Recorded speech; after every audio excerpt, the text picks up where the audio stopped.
Hi, I'm Pete Novice. I'm in Osaka, Japan. Hi, I'm Kitten McCreary Novice, and I am in Los Angeles, California. We are the Naked Critics, and we are here this time to talk about Infini, the sci-fi horror movie.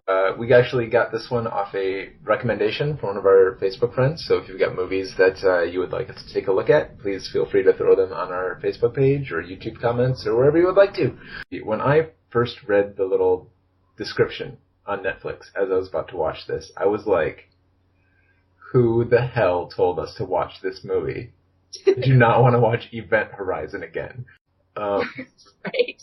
I was sort of pleasantly surprised, though. I felt like in watching this movie, I was watching Event Horizon, only not as good, which is pretty incredible because Event Horizon was not that good.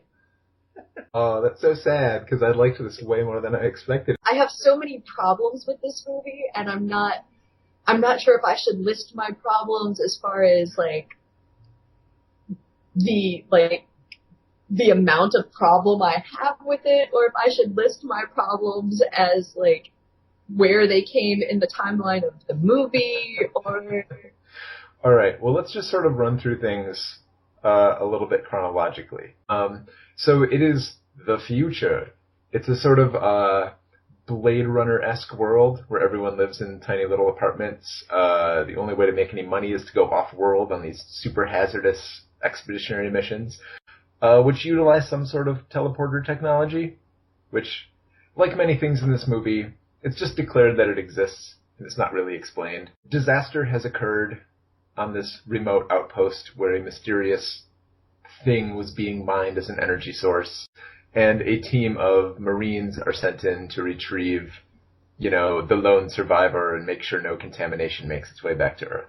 Let's kick off our movie with this tense, dramatic, quick-cutting scene that's really just a bunch of unintelligible garbage. We have our first shot of our happy, loving couple looking out from their 500th floor balcony. I saw that, I was still a little excited. I was like, okay, maybe this will be good. Well, you meet Whit Carmichael, who will become our hero, sort of. His wife whines at him for a while. But Whit Carmichael goes to his first day of work as a slipstreamer, and that's part of the reason why his wife is being a blubbering mess. And that because she's pregnant and hormonal, because that's what women are in this movie. Yeah, we'll talk about women in this movie later on. There's no point in talking about any of the characters in this movie except for Whit and Charlie, but that's a whole other... Have this nice little exchange in the locker room where all the bros are getting ready to go out on their jump. And you have this exchange. Oh, what's going on in this jump? It looks like somebody was stealing time. And then we'll never talk about it again through the rest of the movie. And I kept hoping that was something that might come back around, but it didn't. I kind of like that moment because it set up the fact that, this is a workplace and all of these people have their own issues, and then the plot of the movie interferes with normal life. I hate movies where every single thing that anybody anywhere in the world says is plot relevant. Big catastrophe happens. They're all going to get quarantined and gassed. That's kind of cool. I kind of like that idea of desperate measures. So then we get shuttled over to our East Coast facility where we get very specifically introduced to our rescue squad, including their acting lieutenant, who then can never be in charge of anything. Absolutely nothing. Here, you have one female who's going to be here with you for this, but she's utterly disposable. Well, they had two women on that team, and they did. They aspire to make it oh no, look, there's women on the team.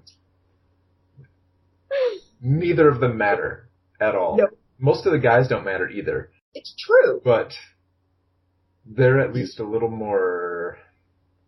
anyway, we'll get to that.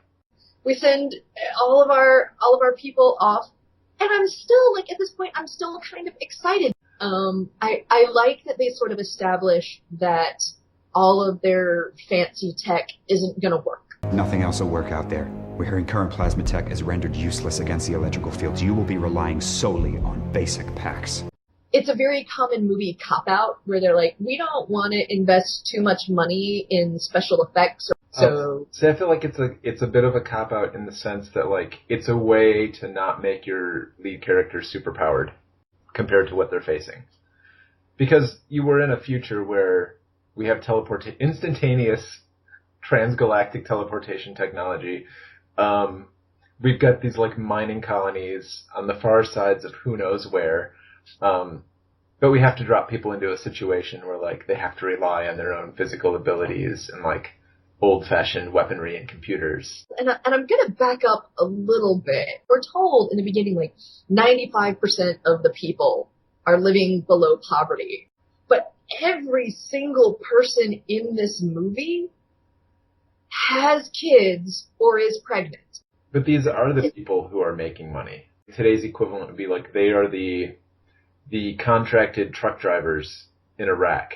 They're getting paid $200,000 a year, but, 20% of them get killed every year. Now we have all of our people on our ship. The thing that I kept thinking as this whole situation was getting set up in the movie was I was like, this is like the first 3 minutes of every, like, space first-person shooter video game. Like this is Doom. This is Dead Space. But the thing that really blew me away was the way they would just keep throwing technology words around. Well, you're actually going to arrive 24 hours before you depart because, the route passes by a bunch of black holes. So, there's a bunch of singularity black hole bullshit. That's a quote.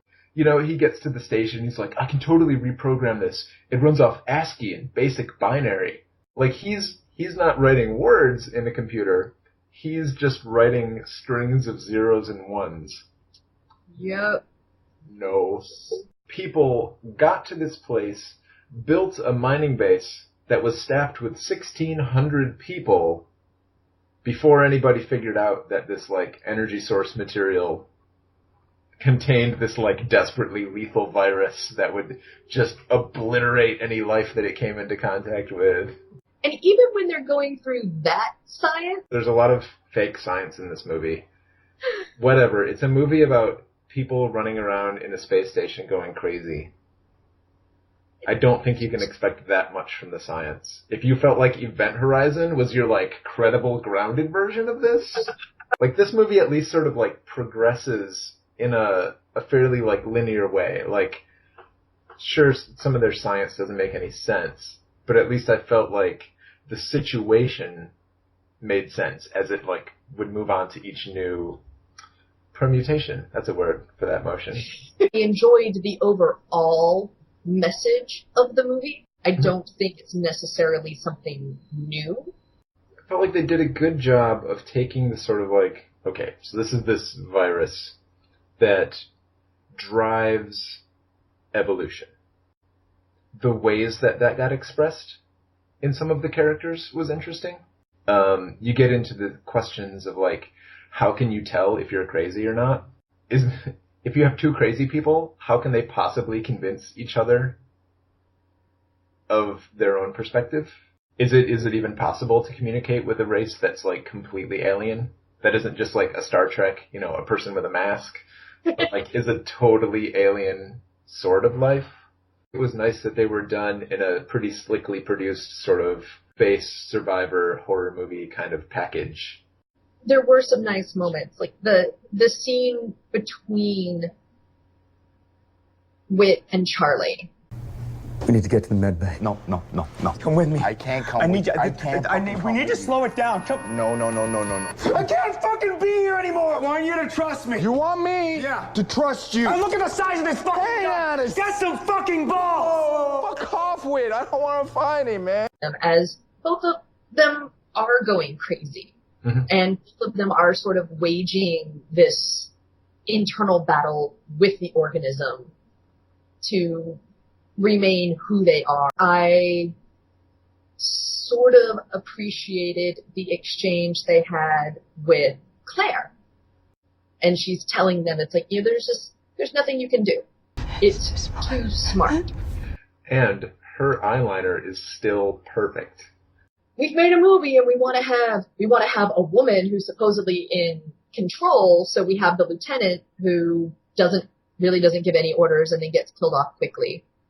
But we want to have more than one woman. So we're going to have Claire, and we're going to instill in her so many female archetypes. She has to be a caregiver. So, we're going to make her the medic.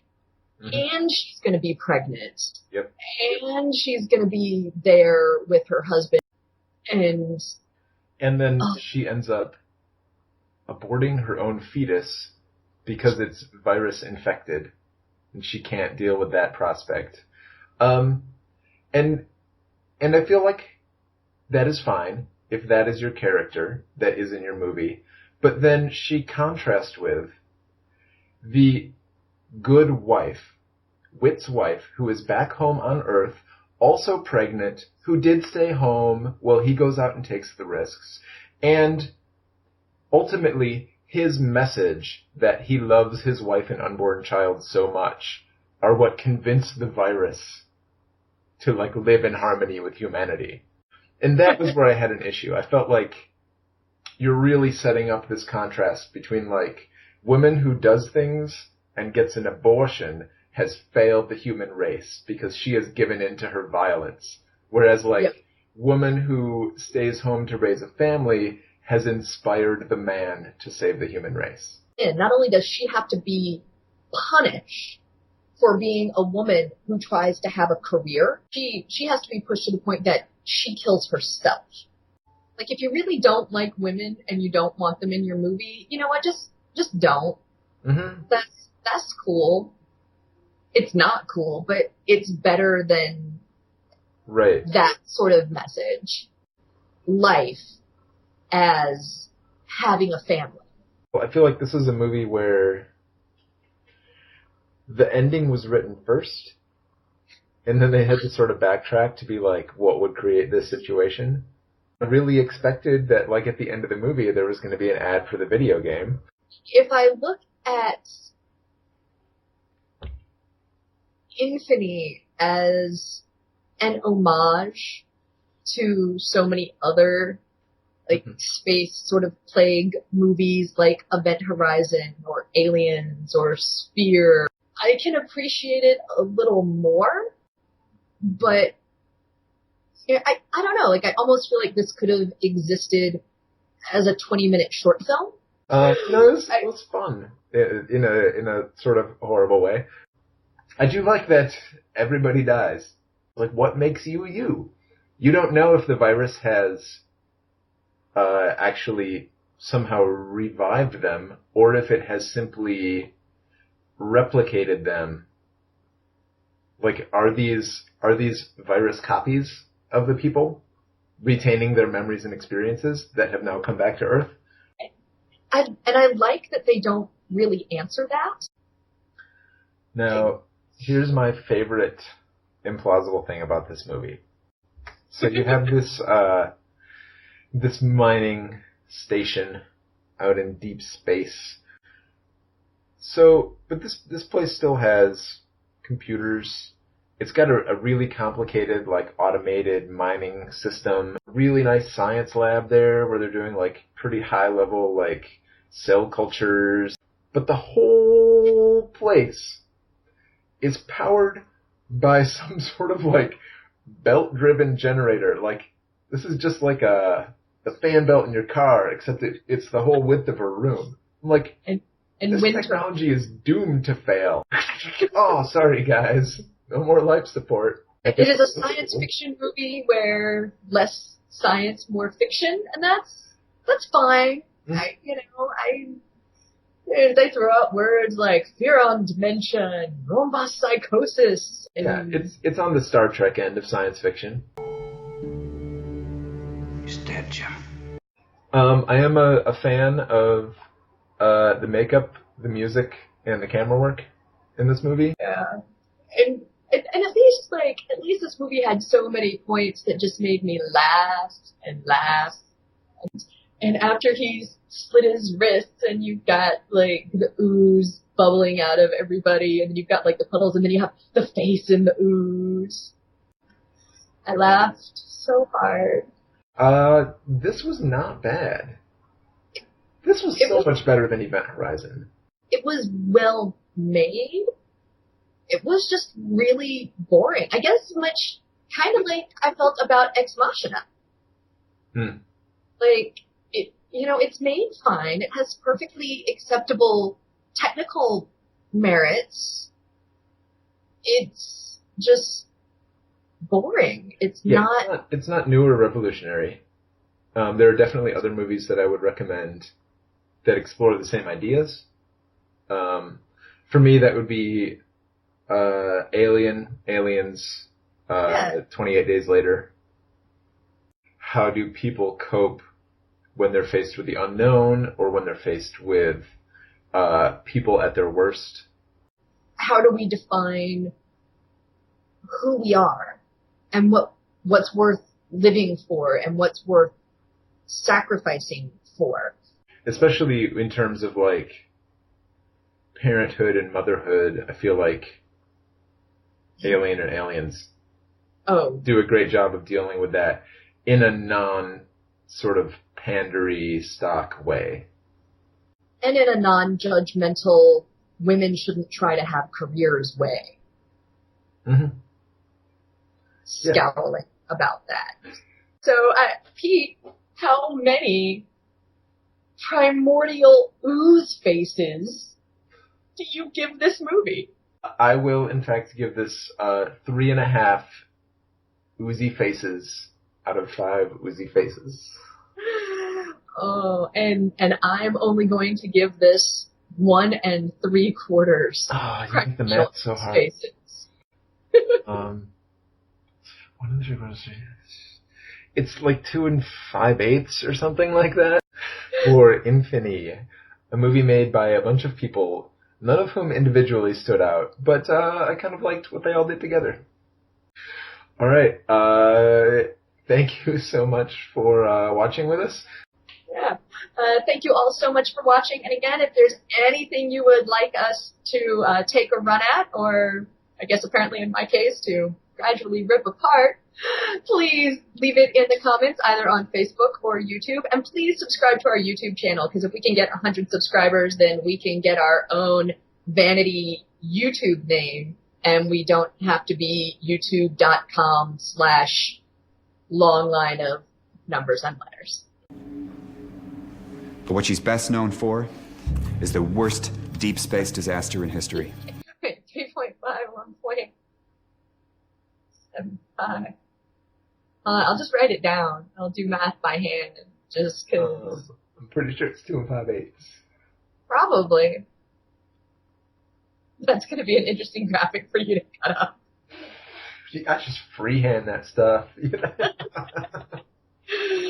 Oh, so there you go. It's when I stopped doing the math.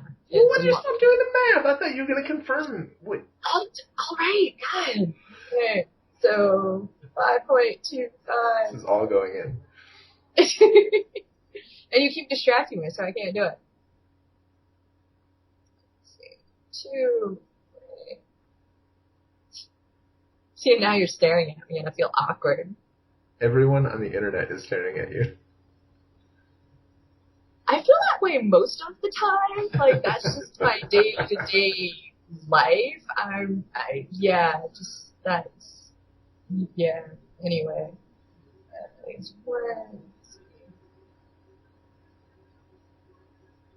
God, it's just not gonna stop. So, 2.622. 625. Okay, yes, 2.625. There we go. 2 5/8.